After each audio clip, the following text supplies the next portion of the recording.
Come along as we explore the Canadian island of Newfoundland over the next 11 days.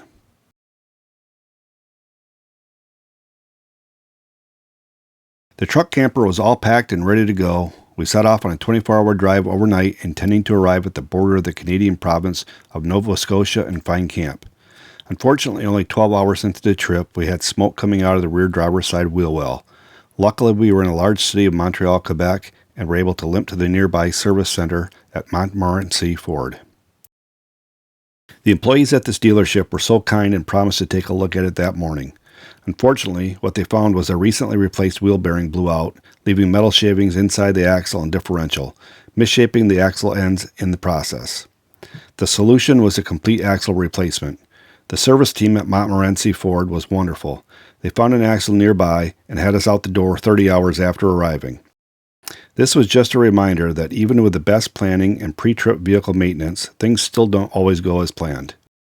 We drove out of the Ford dealer in Montreal by mid-afternoon with 13 hours of driving to cross Quebec, New Brunswick, and Nova Scotia, reaching the ferry terminal in North Sydney on the eastern shore of Nova Scotia by early the next evening.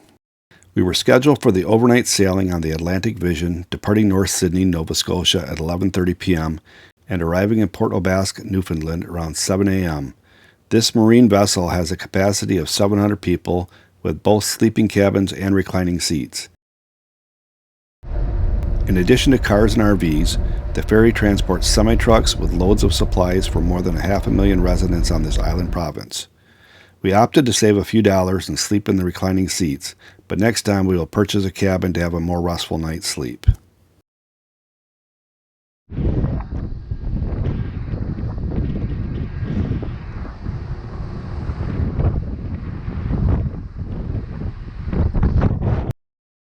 Departing the ship around 7:30 a.m., we made a quick stop at Newfoundland's Visitor Center to grab brochures. Then we headed north along the west coast of the island with a plan of touring the island in a clockwise direction.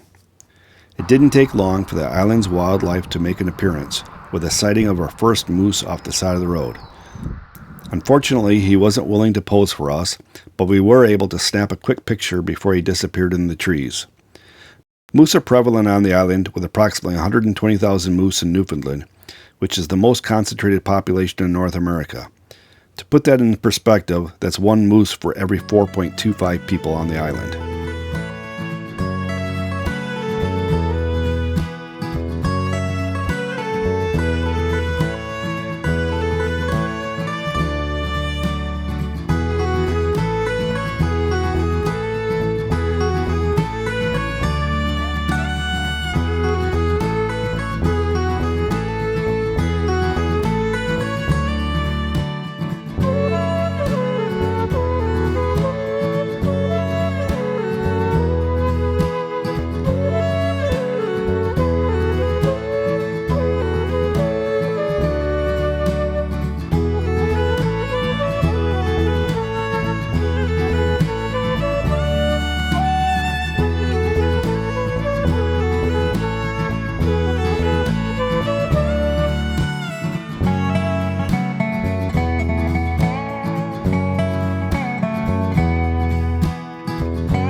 The South Head Lighthouse was built in 1925, marking the southern entrance to Bay of Islands.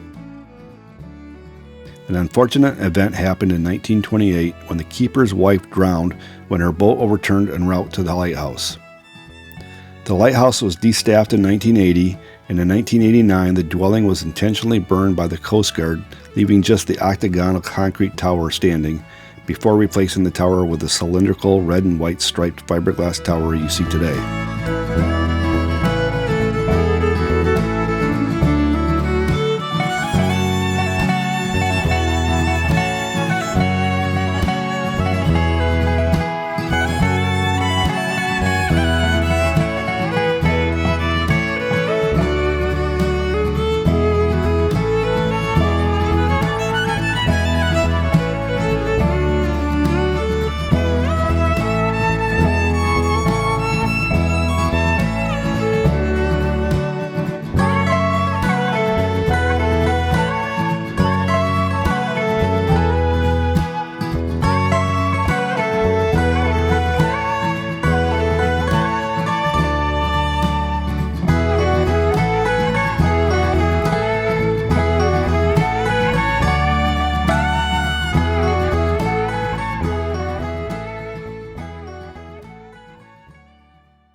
We spent the night in the Humber Arms South Day Park, which allows overnight parking for a maximum of 2 nights.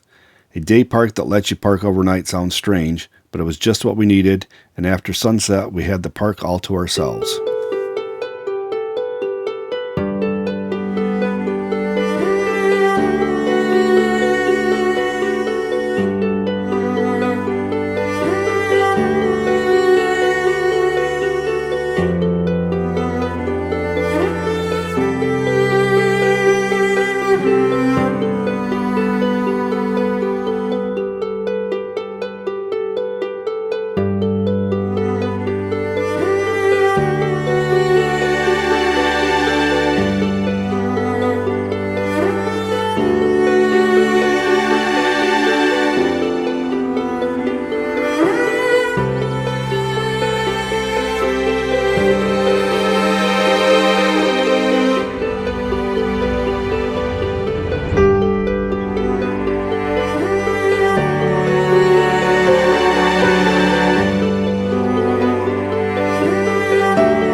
We really wanted to hike to the base of the waterfall we could see from our campsite, but couldn't find a hiking trail other than walking up the river. So we opted for the Blow Me Down Nature Trail. This was a 2-mile out and back trail with little elevation and is considered easy. Although there were a few wet areas to navigate through, as in walking up a stream, at the end we enjoyed a view of a series of small waterfalls.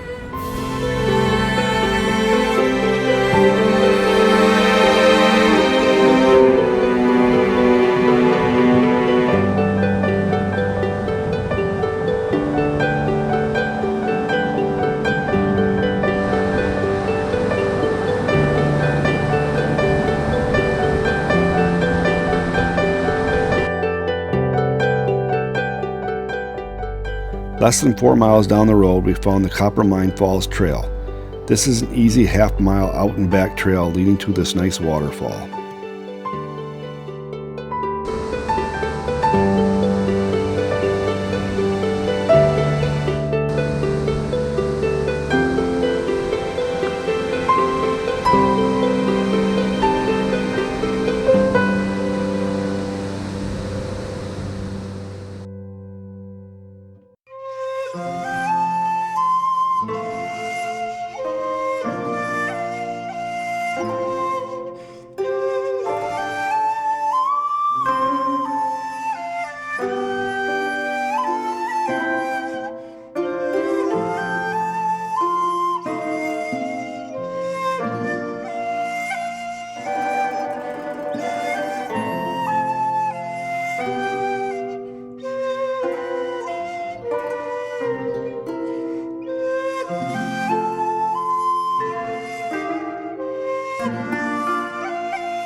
We made another sea stack attempt, this time looking for the Old Man sea stacks.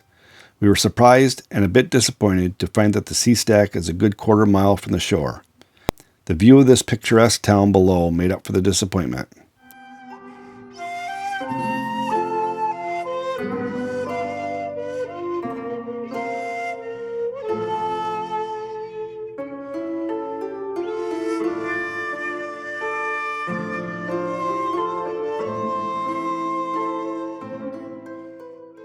We selected 3 Mile Rock as our boondocking site for the night. It was an old provincial park that the town lets people use for dry camping.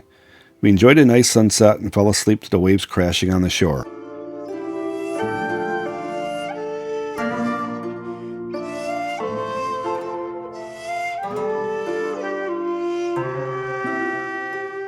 The next morning we ate our breakfast overlooking the Gulf of St. Lawrence, watching the lobstermen check their traps.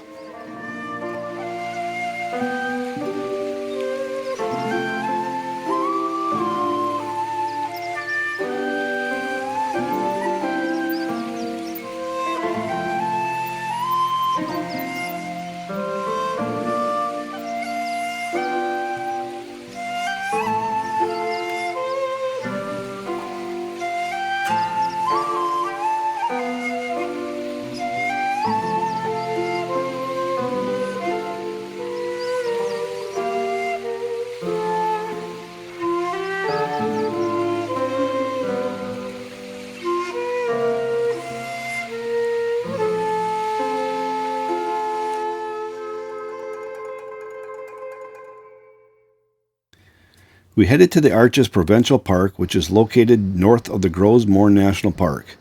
The Arches Provincial Park opened to the public in 1972. However, visitors have been photographing this breathtaking site as long as can be remembered.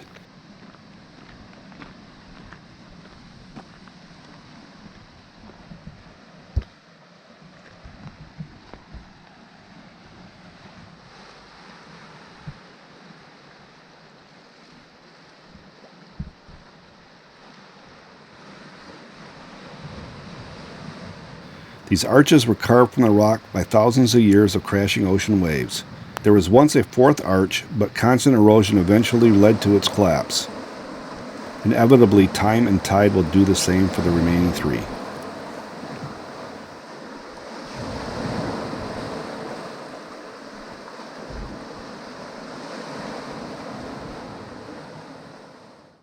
Our route took us around the East Arm Bay and then continued north up the Great Northern Peninsula of Newfoundland. This follows the Viking Trail, which runs 304 miles up and around the peninsula. The journey is well worth it, as the route is sprinkled with scenic coastal communities. While they say the Viking Trail is one of Canada's best road trips, the frost heaves along this road will say it's certainly not one of their best roads.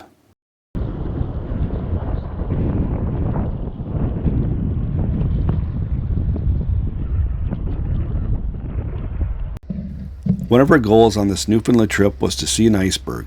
We knew we'd have a good chance today while heading north to the Cape Norman Lighthouse near the top of the Great Northern Peninsula. Only one had been noted on the icebergfinder.com page, and we found it. After finding a few icebergs along the way, we looked out over the Strait of Belle Isle, and there were dozens of icebergs between here and the Labrador coast, which is more than 10 miles away.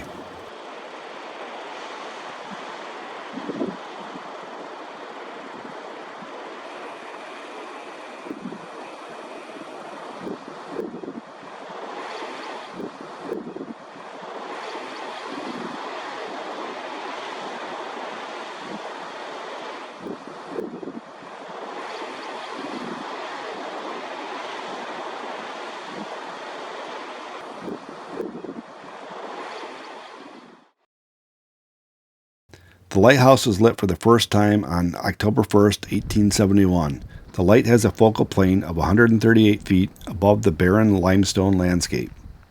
The total cost for the tower, lantern, lighting apparatus, and dwelling came to a little over $10,000. Henry Locke was the first appointed keeper of the light with an annual salary of $500. It was very windy here and only 41 degrees Fahrenheit without the wind chill, so we didn't hang around here too long. You can see the Labrador coast across the Strait of Belle Isle from Cape Norman.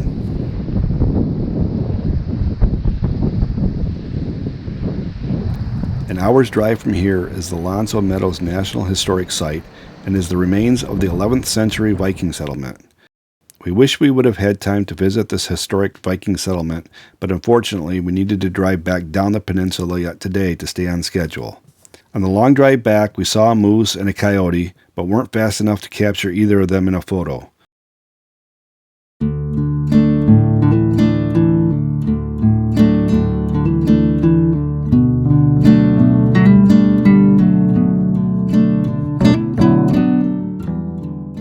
We decided to camp at 3 Mile Rock again, but this time getting the best camping spot. Again, we woke to a beautiful morning overlooking the Gulf of St. Lawrence, with plans to leave the Great Northern Peninsula and head east.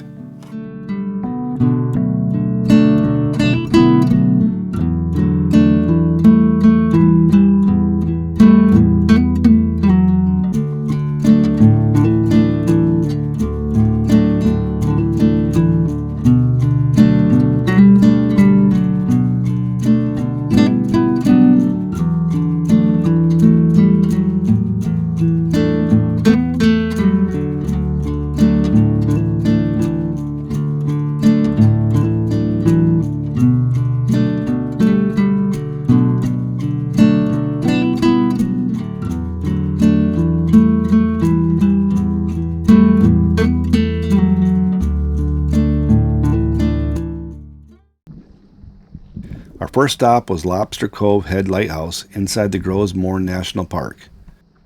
The light at the Lobster Cove head was activated in the spring of 1898 with a head of 26 feet and focal height of 115 feet. Its first keeper had an annual salary of $504. In 1969, the light was automated, no longer requiring a light keeper. You can visit the exhibits inside the lighthouse from late May until early October.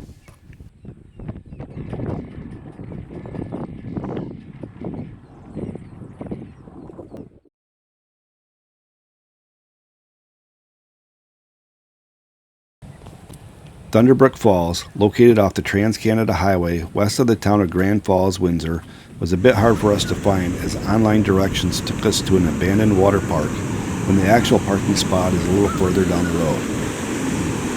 This was a short 1 mile out and back relatively easy trail to two very powerful waterfalls.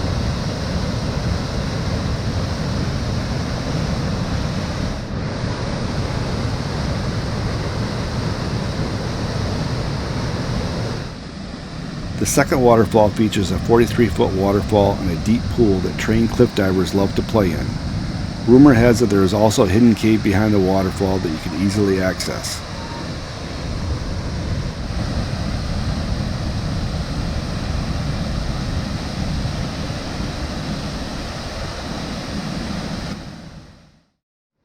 Our next stop was the Grand Falls Observation Deck in the town of Grand Falls, Windsor. This waterfall was at the base of a dam with a built-in fish ladder. The complex has a Salmon Interpretation Center and a restaurant, both of which were closed as we arrived. In 1905, a pulp and paper mill was established on the Exploits River, generating electricity from the dam. When the mill closed in 2009, the town needed to find another way to support itself, so created a new identity as a tourist destination with mountain biking and cross-country skiing trails, and river sports like canoeing and kayaking. The river itself is abundant with salmon swimming upstream, and a unique underwater observatory allows tourists to view the fish as they struggle to reach their breeding ground. Turning north, heading towards Twillingate, the scene returned even more beautiful with rocky hills, lakes, and islands. Once we turned up the east side of the inlet, we island hopped several islands on the Twillingate New World Island Causeway and up to the town of Twillingate, which promotes itself as the Iceberg capital of Newfoundland. Every cove had icebergs with some right by the road and chunks of ice on the beach.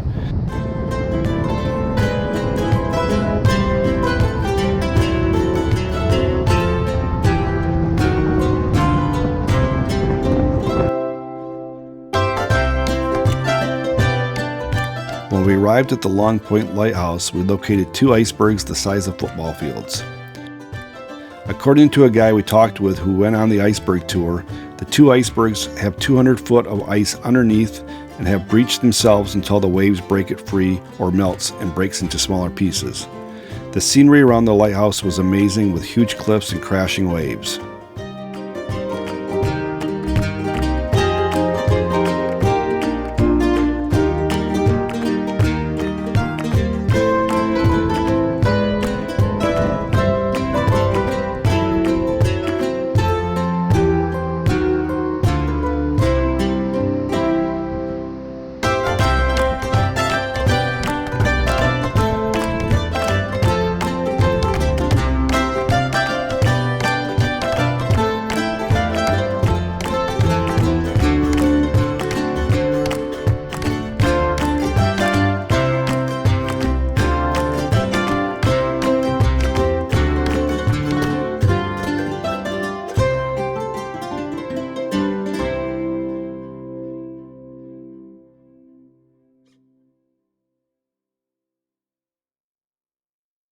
Long Point Lighthouse, built in 1876, is one of the most photographed landmarks on the northeast coast of Newfoundland.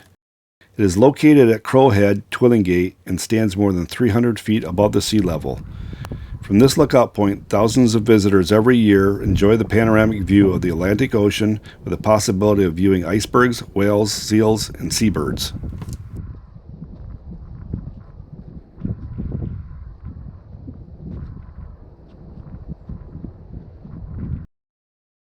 As we were waiting for the sun to set, we overheard someone pointing out wildlife down below. Looking down, we spotted two minke whales in the cove, plus a herd of seal hunting for their dinner.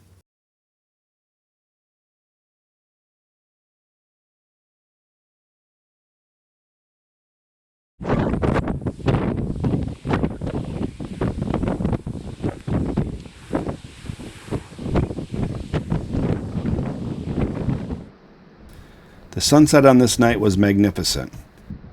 We spent the night in the lighthouse parking lot with a few other fellow campers, hoping it would not get foggy overnight, causing us to be awakened by the loud foghorn, as happened to a fellow camper the last time they stayed here.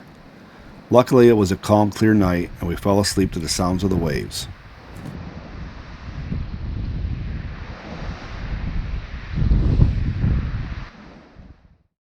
Join us next time as we continue our adventures in Newfoundland. Until next time.